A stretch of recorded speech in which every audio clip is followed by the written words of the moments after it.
Assalamualaikum warahmatullahi wabarakatuh. Waalaikumsalam warahmatullahi wabarakatuh.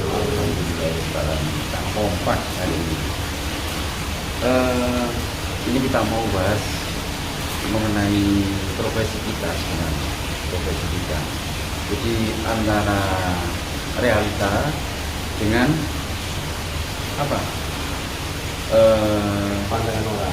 Iya, dengan pandangan orang atau pandangan Anggapan. Oh iya, Anggapan orang mengenai profesi mereka. iya. Jadi kalau kadang realita itu ada baiknya. Jadi kalau sekedar anggapan itu kan baiknya tidak pernah muncul, ya seperti itu ya. Mungkin Pak Sandi bisa menyampaikan dulu atau Pak Ujo. Itu saja lah. Menyampaikan apa ini? Ya itu tadi. Apa gini Pak, mungkin lebih simpelnya apa? Ringkasnya. Profesi lawyer itu tak seindah yang dibayangkan. Atau gimana? Mungkin seperti itu. Iya, Atau gimana? iya. Jadi profesi pengacara sebenarnya indah seperti yang dibayangkan. Skenario-nya kan kayak gitu. Ya kita kan tahu awalnya kan mau bahas itu tadi pemirsa, tapi nggak tahu nih bos. Ya, jadi gini ya teman-teman. Kebetulan kan kantor kita di desa ya, di kampung, di tengah perkampungan desa lah, bukan di tengah kota. Saya pernah menemui beberapa lawyer saya pernah datang juga ke kantornya. Tapi ya mohon maaf ya, ini realita. Jadi saya harus menyampaikan apa adanya. Jadi di situ kantornya itu sepertinya bukan kantor sih, karena agak sedikit kumuh, agak sedikit kumuh. Jadi tidak layak kalau itu disebut sebagai kantor pengacara, ya, kantor pengacara. Mungkin dikarenakan beliaunya ini perkaranya juga tidak terlalu banyak, dan akhirnya ada beberapa side job, dan kebetulan itu adalah rekan dari kami, pernah menjadi rekan seperti itu. Di sini yang perlu dipahami bahwa apa yang ditampilkan beberapa kali mungkin di media televisi, bahwa lawyer adalah sesuatu hal yang penuh dengan kemewahan, glamor. Ada kalanya seperti itu, dan ada kalanya juga seperti itu juga, dan ada kalanya kayak gitu loh. Bukan. Maksudnya Jelaskan. Maksudnya gini pemirsa, itu tadi kan ilustrasi bos yang pernah ditemui, yang pernah dijumpai. Jadi kan apa yang di pandangan teman-teman tidak selalu kita itu profesi kita itu dipandang mewah atau glamor pemirsa. Ada kalanya juga seperti tadi yang seperti itu. Jadi gini pemirsa, memang sih tidak semua seperti itu. Memang ada seperti itu, tapi untuk menurut kita tidak semua seperti itu, artinya tidak glamor. Tidak glamor maksudnya Pak. Profesi kita itu memang bagi kebanyakan orang terkesan glamor. Tapi ya, memang glamor. Jangan salah, catat itu.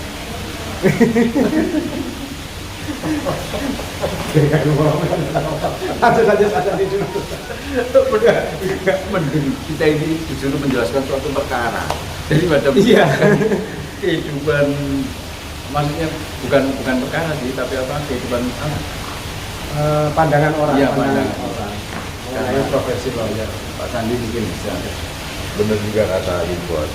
Kadang itu lebih mudah menafsirkan asal, ya kan, daripada menjabarkan sesuatu yang keseharian itu pendapat orang, gitu kan ya. Dan itu saja. Ya Allah, Jadi saya lanjutkan cerita saya. Ceritanya begini.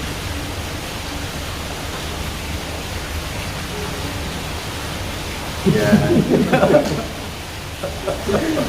Ceritanya begini teman-teman. Rekan kita tersebut side job itu dia selalu kita jaga. Dan kita pernah menanyakan sesuatu, ada berapa case dalam 1 bulan, ini tidak tentu kami sampaikan. Jadi tidak semuanya profesi pengacara itu seindah anggapan teman-teman ya. Jadi benar-benar kita harus siap, karena pengacara itu profesi kita ini satu, bukan pegawai negeri, jadi kita tidak mendapatkan gaji rutin, ya kan? Terus yang kedua, profesi kita ini adalah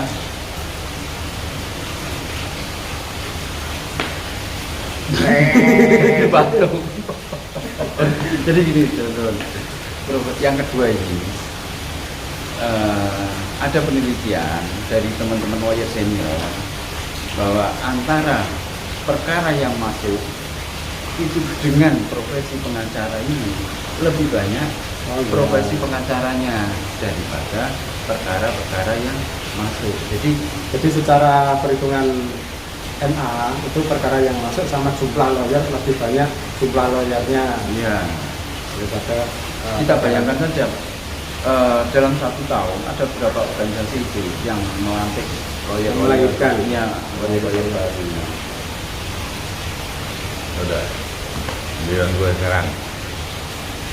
Intinya dari tema kali ini bahwa seperti yang tadi dibilang Ibu, dunia pengacara itu tidak seindah yang dibayangkan kebanyakan orang. Enggak, ininya kan aku mau ringkas. Jadi gini, dalam benak orang, dalam ada dia tampilan-tampilan televisi atau film atau medsos atau apapun lah ya, ada asumsi di IG juga kan, ada asumsi bahwa dunia pengacara atau lawyer itu serba gemerlap, mewah, sehingga lawyer senior. Jadi dia senior yang gagal itu banyak. Oh iya, Gagal banyak. Sehingga anak-anak muda itu berpikiran, wah kalau pengen kaya raya jadi lawyer aja gitu loh. Padahal tidak seperti itu. Menjadi seorang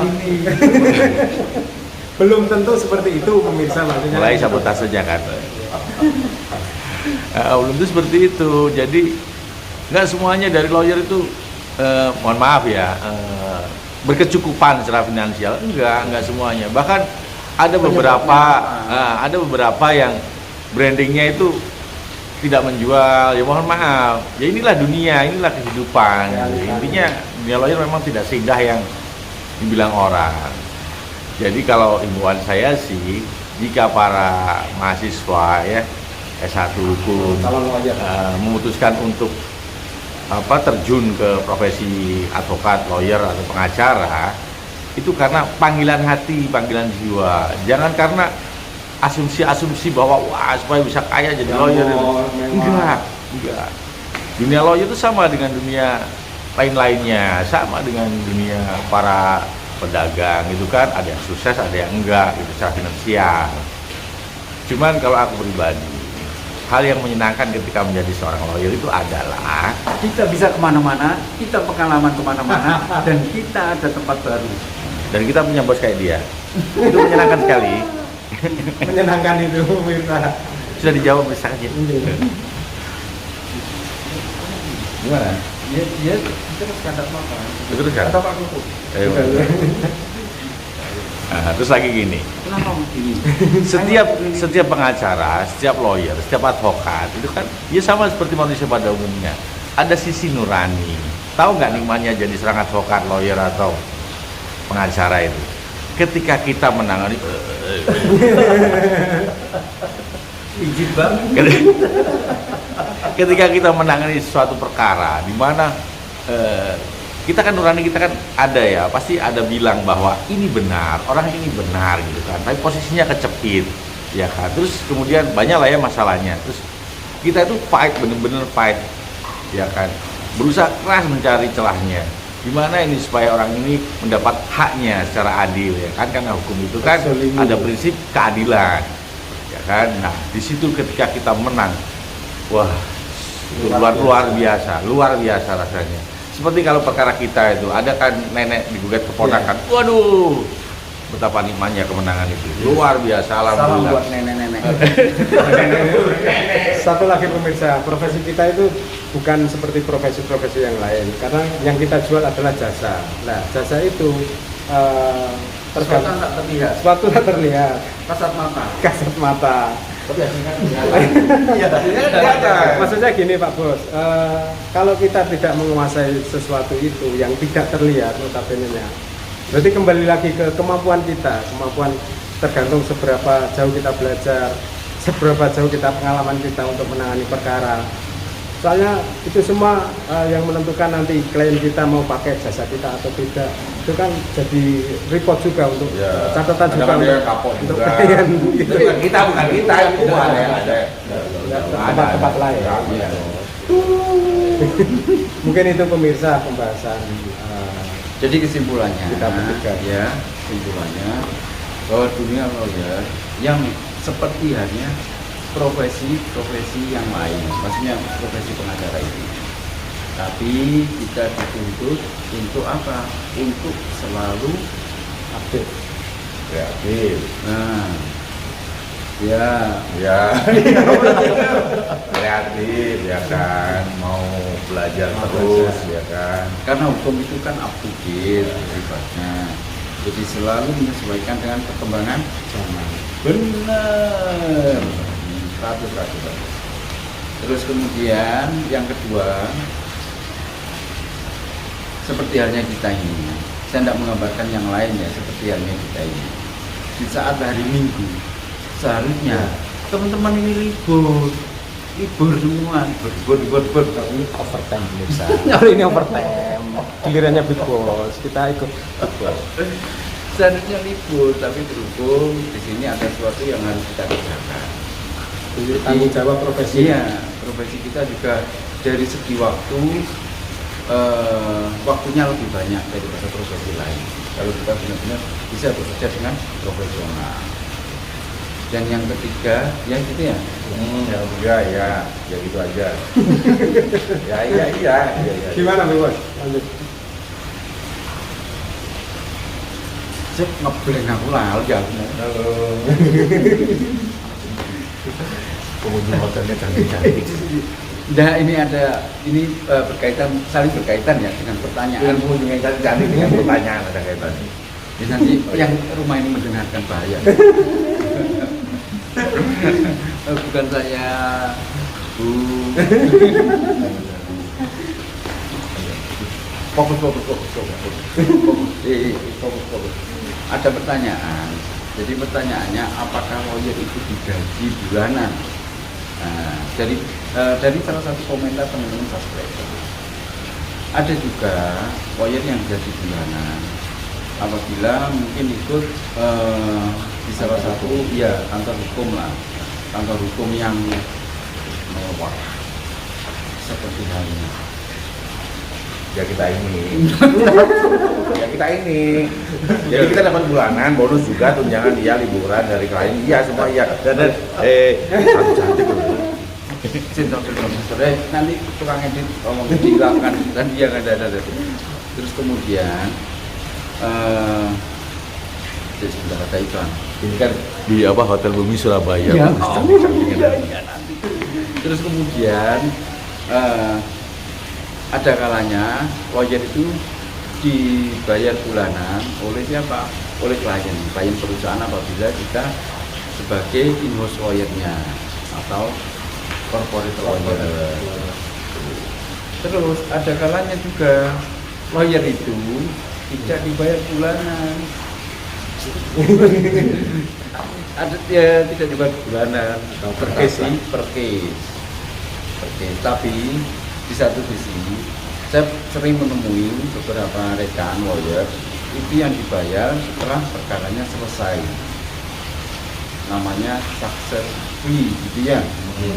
Success fee dibayar setelah perkaranya selesai. Tapi itu semua tergantung kesepakatan dari klien dengan dengan lawyernya. Cuman harus digarisbawahi, pengacara, lawyer atau advokat Jangan garis atas, di garis atas ya terserah garis atas, samping nggak boleh. Kita itu kan swasta ya, kita itu swasta. Jadi biarpun kita ikut kantor hukum, kantor advokat, law firm atau apalah ya, itu kan ada fluktuasi kan, karena swasta itu tadi ada tentu ya, ada tertentu. Jadi kalau memang adik-adik mahasiswa apalah sebutannya ya, yang ingin memilih dunia lawyer, dunia advokat, dunia pengacara sebagai profesi, pikirkan itu baik-baik. Lawyer itu tidak seindah yang diasumsikan itu banyak orang. Lawyer itu indah. Ya indah kita waktu itu, ya memang alhamdulillah kita mah. Paling tidak sebagai pertimbangan lah Yang lain pemirsa tuh ini ada yang, tadi. aduh yang lain ada yang sampai ada Ya makanya kita ada yang sidang tuh ini ya sih. Astagfirullahaladzim. Parah lah pemirsa. bukan para gitu. Jadi pada prinsipnya profesi lawyer ini sama seperti profesi lainnya, sama dengan pekerjaan lainnya. Ya di bidang swasta. Iya.